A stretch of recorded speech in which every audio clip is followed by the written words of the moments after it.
would say, and anyone who works with startups knows that the demand for the help that you can give is pretty much endless. And that's kind of been the biggest challenge, trying to figure out, okay, what is it that we need to tackle on behalf of our startups that gives us the biggest bang for the buck? I'm not only supporting entrepreneurs here at MaRS, but I'm supporting entrepreneurs at 17 different regional innovation centers.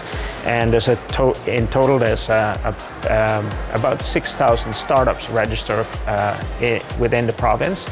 So there's a lot of different types of entrepreneurs, lots of different types of businesses, industries, and challenges that are being represented in that portfolio.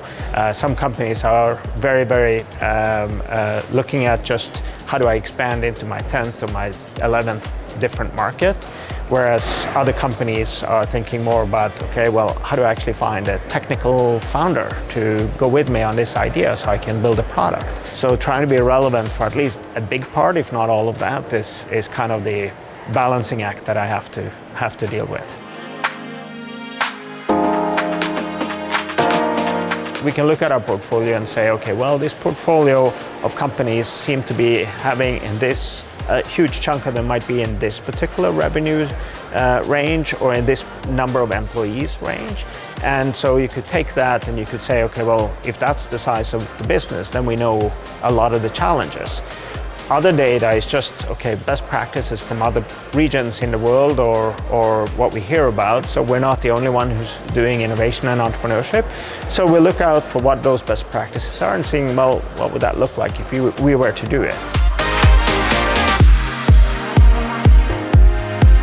For a broad range of our startups, understanding and validating that there's a need in the market is sort of the foundation for everything. So building a very strong value proposition is the first thing that any entrepreneur needs to be doing. And in fact, they shouldn't be doing anything else until they've figured out that particular part. And then the next challenge they tend to be having is a business model, figuring out how do I actually make money on that? What's a good way of making money that is also scalable and that yields a bit more profit the more I sell? Getting to a funding round and helping get people comfortable with things like valuation, like what's a term sheet, what do you need to look out for in a term sheet, like what kind of capital strategy do I need to think about before I even go into conversations with investors. Those are also tend to be very foundational and super strategic for all the companies that we deal with.